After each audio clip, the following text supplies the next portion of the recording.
Hello readers, I'm Amy. There's going to be a little bit of background noise because I have the electric fireplace on.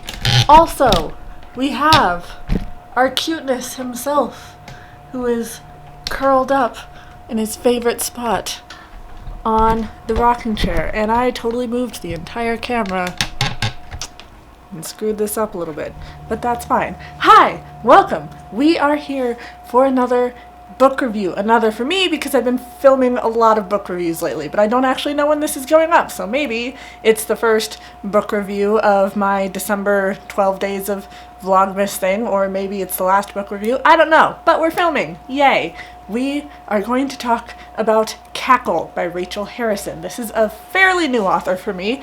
I believe she's written 2 books, Cackle and The Return. I saw some of the promotion for Cackle on Instagram. It looked really interesting. By the cover you can tell, and by the title you can tell that it's going to be a little bit witchy. It's November when I'm filming this. I am still very much in a witchy, spooky vibes mood. Alright, November is 2nd October. Why am I so energetic right now? I don't know. We've got a lot of energy going on in here. Anyways, I read The Return, I think about a month ago. It was available more quickly on Libby than Cackle, since Cackle is new.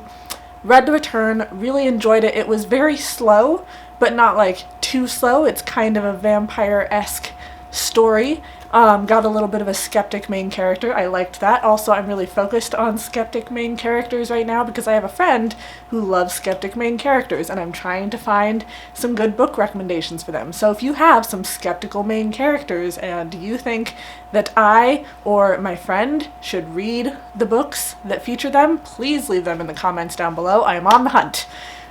Cackle starts out with a little bit of a skeptic main character, and then she gets more into it, she's accepting of it, whatever. But we have our main character, Annie, who just went through a really rough breakup with her best friend. They've been dating for 10 years, and just unceremoniously he's like, we're done. And she struggles with that. She struggles through this whole book, which I'm going to talk about in a minute, the character issues that I had, but anyways.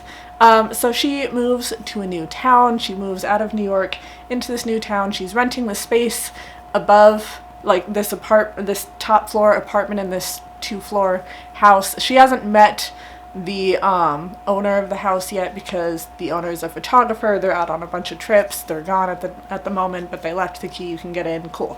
So she's in. She really loves this apartment. It's really great. It's got some nice windows, some nice views.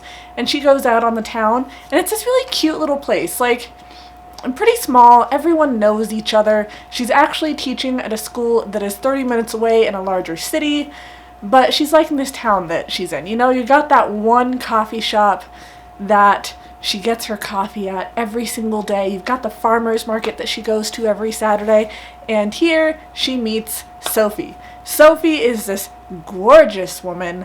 Everyone seems a little hesitant to be around her. Everyone's always like, hey, how are you doing? Oh my god, we love you, you're so great, you're so great. And she's just like, what is wrong with you? Why are you acting like this? She gets to know Sophie, she gets to understand a little bit more about her, still confused as to why people treat her the way that they do, which she gets into later in the book.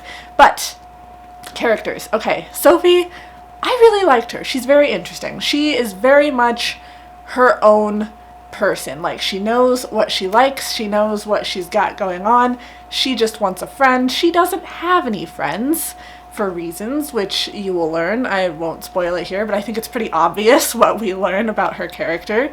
But she doesn't have any friends, and Annie's new, and she's like, hey, I want to be your friend. Please be my friend. Please hang out with me. And something that ends up annoying her a little bit about Annie, and that annoys me as well, is that Annie is hating on herself all the time. She just got through this bad breakup. She's always like, well, people don't really like hanging out with me. I'm not that interesting of a person. And Sophie's just like, stop that. You're a valuable person. I love you. You're great. Stop saying that about yourself.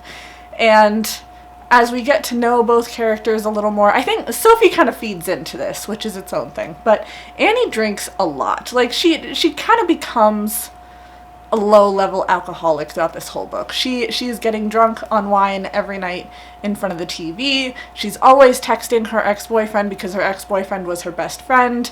She's really upset when he doesn't say that he misses her, or when he doesn't seem to want to get back together, but she keeps texting him anyways. And here's where I say, well, I really didn't like that about the character. I didn't like how much she hated on herself. I keep being like, he broke up with you, and if he's texting you, he's not giving you the space to get over it. And if you're texting him, you're not giving yourself the space to get over it. Like, stop texting him. I also saw a lot of myself in this book. Not so much the hanging on to hope for that relationship part as the self-deprecating part. I am very self-deprecatory? Is that a word? I tell a lot of self-deprecating jokes about myself. I don't always like myself that much. That is something that I'm trying to work on. I'm sure that's something that a lot of us can relate to. And while I hated it about Annie, I hated that she was so self-deprecating, it's also like, but I relate though, and I think one of the reasons I hate it so much is because I understand it so much. And I love that Sophie is constantly trying to make her feel better about herself. A little bit about kind of the second half of the book. I'm gonna try not to really spoil it, but there's some things that I really loved about this as to what the story is about, and that is strong women. So yeah, we have Annie, who really talks down about herself a lot, but then we have Sophie. She doesn't care what other people think. She is over other people's opinions about herself. She knows that she's great. She knows that Annie's great. She's trying to give Annie a better day. She's trying to take care of herself. She's trying to make a friend. She's trying to do her thing. And I love that. And throughout the book, she's like, Annie, you have to start giving yourself a break. You have to start loving yourself. You have to get away from this idea that you're going to get back together with your boyfriend who you broke up with 6 months ago, because he's not worth the pain and anguish. He's just not. Like, focus on yourself. And that's one thing that comes up with Sophie, is that she doesn't really let Annie talk about the ex-boyfriend that much, which sometimes you just need to vent about the ex-boyfriend. But I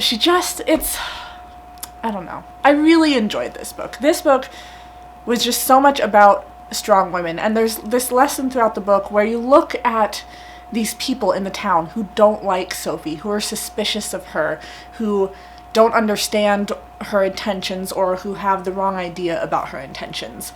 And it's this idea of people not liking strong women, of people not understanding strong women because they might be caught up in their more traditional values. And I loved that about this book. Towards the end, I'm thinking, like, where are we going with this? Things are getting a little rocky. Like, I hope it's going to end well. And I liked where it ended. I liked the lesson that the author was trying to teach us. So I have officially read both of Rachel Harrison's books. I will keep an eye out for future stories of hers, and will definitely pick them up. Maybe someday I will own all of her books. Who knows? But that is going to be it for this review. I hope some of my sunny attitude can kind of like catch on to you. Again, I don't know where this is coming from. I'm just in a very good mood. Maybe I just feel cute today. I don't know. That is going to be it for me. Please like, subscribe, be my friend on social media. I will see all of you in my next video. Bye, friends.